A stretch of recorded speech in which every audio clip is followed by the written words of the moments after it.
Today we're looking at a classic laptop, the Acer V5 561p 17-inch laptop from 2014. Let's get into it.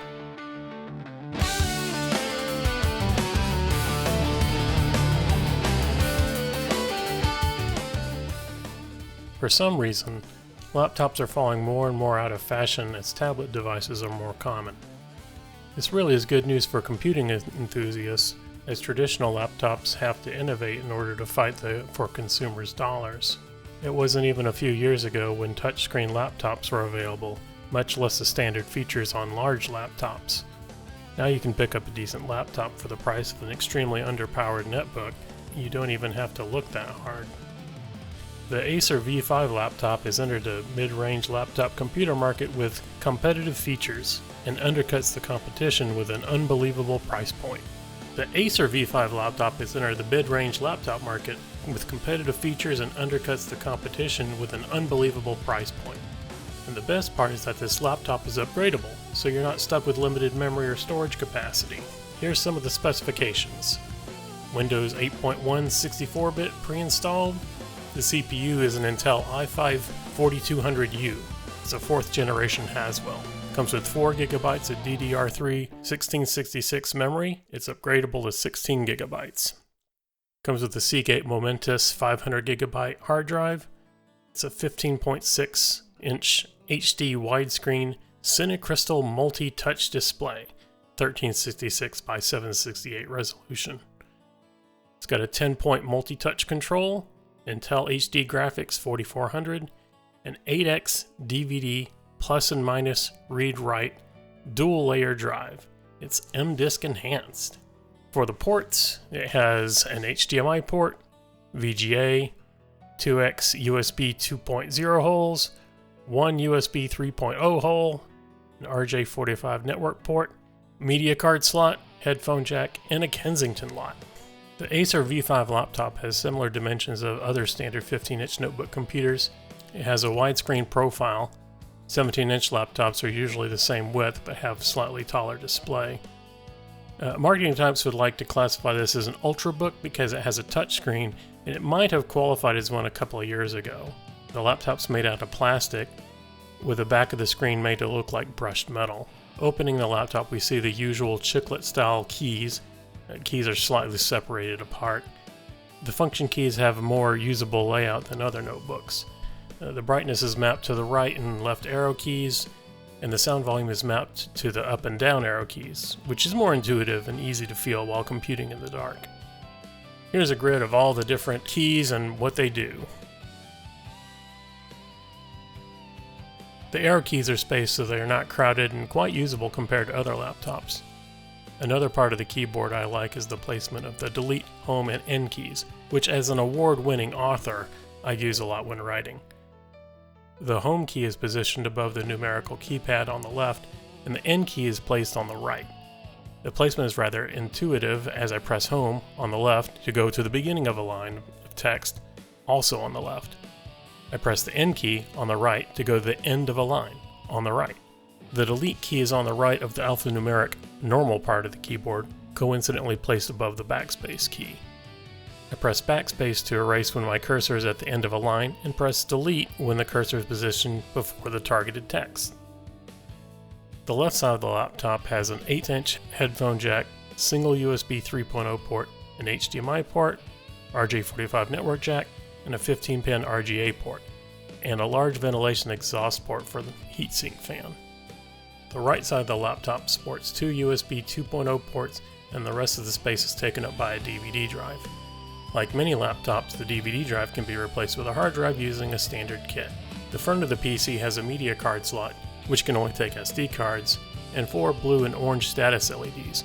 Power for blue, battery charge status, orange, hard drive activity, blue, and wireless LAN indicator is orange. I like that the colors alternate so that one can easily identify which lights are on, because it's easy to lose orientation of the indicator by its position. The memory and hard drive are completely user accessible via the laptop's underside. Just unsecure a small screw to an access panel to reveal 2 DDR3 memory slots and a standard SATA hard drive. The hard drive bay is pre-installed with a Seagate 500GB hard drive. Only one of the two DDR memory slots is filled with 4GB of RAM.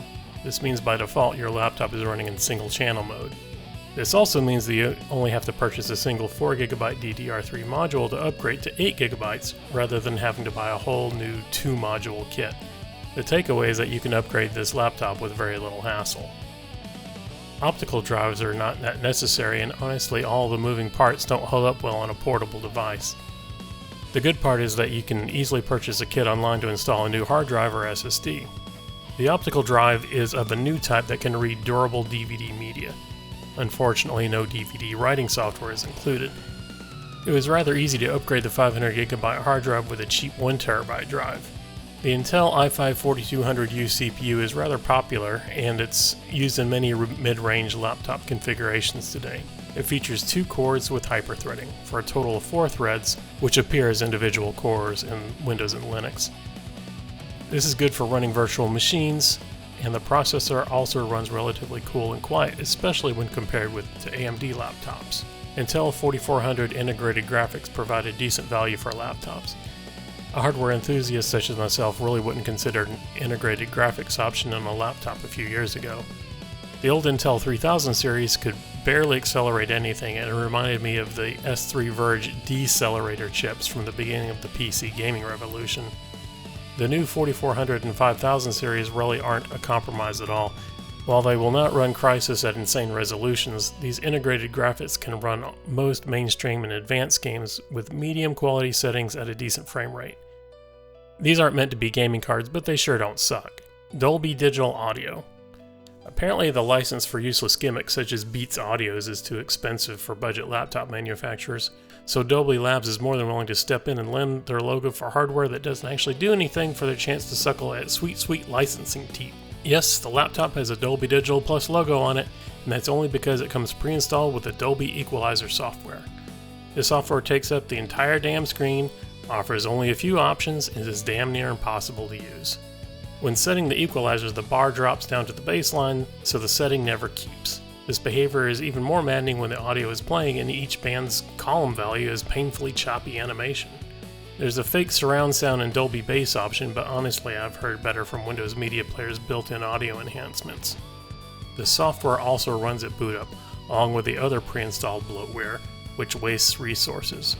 If you're going to waste CPU cycles on audio enhancement, then at least use one that sounds good.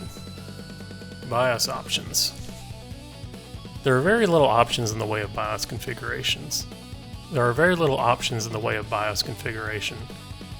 no settings in the way of overclocking the CPU or memory, just information about the processor.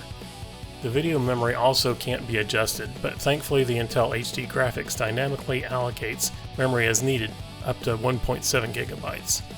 Unfortunately, VMware Workstation 8 and above has an issue with the automatic memory allocation system, and you can be presented with a black screen. You have to specify VRAM in that virtual machine's configuration in order to see boot, and even then it's not perfect. Even VMware 10 had this issue, so this is something they need to fix. Other virtualization software doesn't seem to have a problem though. The only real control you have is the ability to set a BIOS password and adjust your boot settings. Thankfully, you're able to boot with all the modern devices, including media cards and USB flash drives in addition to DVD and hard drives. By default, the Acer screen is displayed, and there's very little time in which to enter a keystroke to interrupt the boot. BIOS is accessed by pressing F2. Recovery mode is entered by pressing Alt and F10. Windows 8 doesn't appear to have a direct boot to safe mode by pressing F5 or F8 like previous versions of Windows. In order to enter safe mode, you can hold down the Shift key while selecting Shut Down on the login screen, and you'll be presented with a menu-driven wizard with recovery options, including safe mode, system restore, not the Acer one, command prompts, and various other administrative functions. Some features are not enabled for the multi-touch touchpad. The one you want to turn off in the software is a side swipe, which has the unfortunate effect of opening the charms on Windows 8. Since this laptop is equipped with a touchscreen, you'll find yourself using the screen to open the charms bar. The touchpad supports multi-touch, which makes scrolling web pages easier, particularly when using Chrome, which does not have navigation arrows on its scroll bar. With 2 fingers, slide up and down to scroll up and down, and slide left and right for horizontal scrolling. With other registry features enabled, you can enable gestures with 3 or 4 fingers. The touchpad itself has a nice texture to it, which reduces drag from your finger by reducing surface contact. From my experience, slick touchpads are also evenly eaten away by acids on your hands, but this touchpad is much more durable. You can do left and right clicks with hard buttons on the bottom of the large touchpad. You can also enable left clicking when tapping on the touchscreen area. There does not appear to be any middle click functionality, but you can enable a hot corner to do this. Middle click is rather useful for extra content with desktop enhancements. Middle click the taskbar, title bar of Windows, etc. to get the extra functionality. It's very easy to accidentally move the mouse while typing, even when changing the delay for the mouse movements. I really wish there was a switch to toggle this off. For the included software, this laptop comes with Nero Backup, Nero Rescue Agent, Nero Control Center, Dolby Digital Plus, CyberLink Power DVD 12, Spotify, and several other free packages available on the Windows Store. Actually, there's quite a bit of bloatware that comes pre-installed. The Acer V5 laptop comes pre-installed with Windows 8 Professional 64-bit. I wouldn't say the bloatware is kept to a minimum, but it isn't as intrusive or problematic to uninstall as I've seen with some HP or Compaq. The laptop comes with a 1-year subscription to McAfee and includes Norton Backup. Acer also includes a suite of applications, and they give you a cloud account. Great, I already have 5 I need to keep track of. Of course, Microsoft Office 365 is pre-installed, but you must purchase a license in order to use it. Like most other laptops, the computer has a recovery partition which is used to return the unit back to a factory default state. Press F8 while booting to access this feature. The Acer Software Power Management and Recovery are utilities that are useful, but using the Acer Cloud requires registration of an account, which could be helpful if you register your devices. Since this laptop comes with Windows 8, then you already have a SkyDrive account that you can automatically sync your PC settings anyway. The Intel HD graphics software is the latest version. If there are many problems, then a beta version should be installed to get the functionality. Roll back your driver to get the Microsoft graphics drivers and then install the beta version on Intel's website. None of the other software is worth any mention other than how annoying it is. I removed McAfee and the firewall was still present. I had to run the McAfee removal tool in order to get rid of it completely. I had to do a bunch of stuff to get the start screen organized, which isn't Acer's fault, but there's a lot of bloatware in their own categories that clog up the installed applications area. Using the laptop.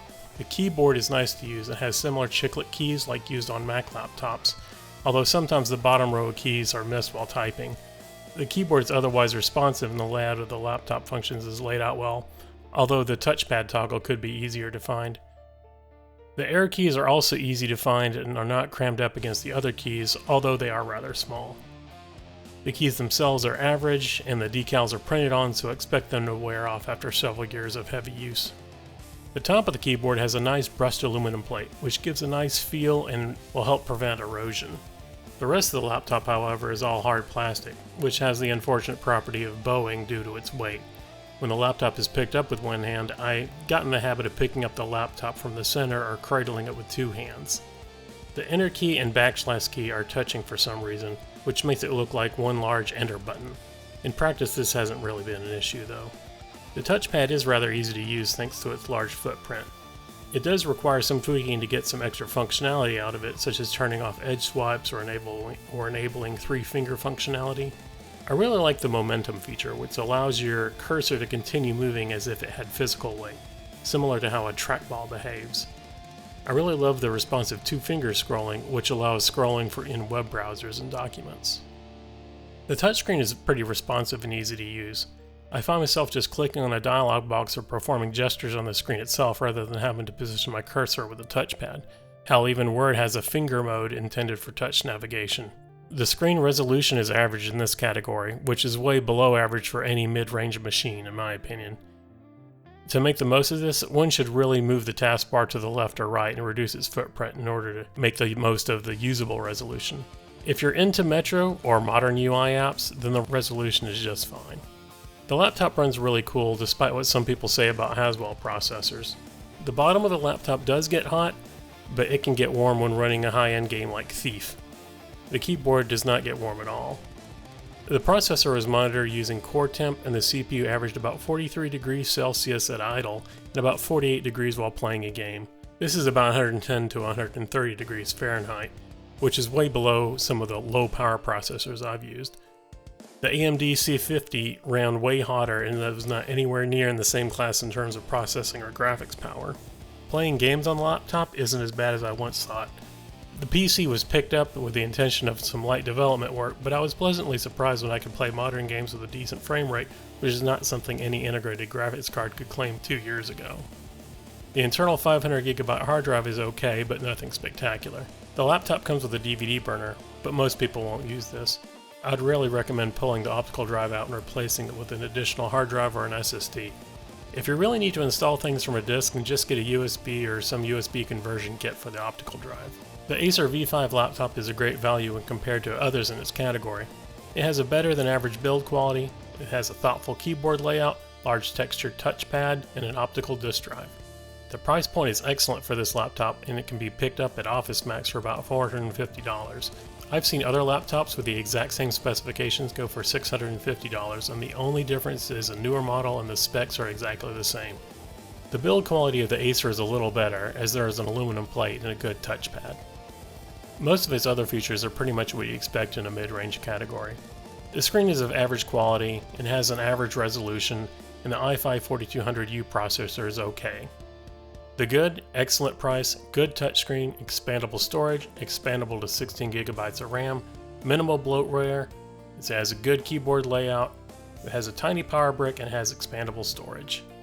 What's okay is the average screen resolution, average stock memory and hard drive, and chiclet keys.